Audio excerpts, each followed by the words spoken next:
மாக்கல் வந்து ஒயிட்டாக தான் இருக்கும். இதை வந்து எப்படின்னா பூராமே ஹேண்ட்மேடு தான். கையில் அடித்து நீங்கள் வந்து மஞ்சள் விளக்குனை அப்ளை பண்ணி இது வந்து நல்லா வந்து அடுப்பில் வச்சு ஹீட் பண்ணிடுவாங்க. ஹீட் பண்ணிட்டாங்கன்னா நல்லா கல் வந்து செட் ஆயிடும். நீங்கள் போய் ரெடி டூஸ் வந்து எப்படி யூஸ் பண்ணணும்னு கேட்டிங்கன்னா, நீங்கள் இதில் போய் போனதுமே இந்த உங்களுக்கு வாட்டரை ஊற்றி நல்லா நீங்கள் ஸ்டவ்வில் வச்சு ஒரு 1/2 hour வந்து நீங்கள் ஹீட் பண்ணி டெய்லி ஒரு 2-3 நேரம் அந்த மாதிரி பண்ணிவிட்டு நீங்கள் ஆல்ரெடி நீங்கள் வந்து சமைக்கிற குழம்பு, வத்த குழம்பு, மோர் குழம்பு, சாம்பார், மட்டன் குழம்பு எது வச்சாலுமே இதில் வந்து ஒரு 2-3 நாள் நீங்கள் வச்சு சாப்பிட்லாம். இதில் அவ்வளோ இருக்க அவ்வளோ டேஸ்ட்டாக இருக்கும். கல்சட்டிங்கிறது வந்து பாரம்பரியமாக அந்த காலத்தில் இருந்தது தான். இப்போ பழையபடிக்கு இப்போ மக்கள்கிட்ட நல்லா ரீச் ஆகி இப்போ அதில் நிறையா போயிட்டுருக்கு கல்சட்டியில். உங்களுக்கு இப்போ நான் காட்டியிருக்கிற மாடல் வந்து பார்த்தீங்கன்னா 3 மாடல் இருக்கும். இது வந்து உங்களுக்கு கடாய் டைப் மாதிரி ஒன்று இருக்கும், அகல டைப் இருக்கும், ஹைட்டாக ஒரு மாடல் இருக்குது. 3 டைப் இருக்கும்.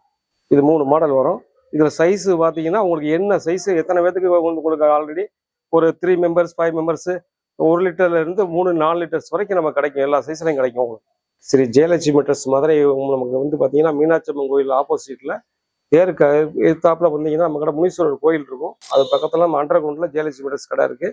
இந்த ஐட்டம்லாம் நீங்கள் வாங்குறது தான் ஸ்ரீ ஜெயலட்சுமி மெட்ரஸில் எல்லா ஐட்டமும் கிடைக்கும். நீங்கள் வாங்கிக்கலாம்.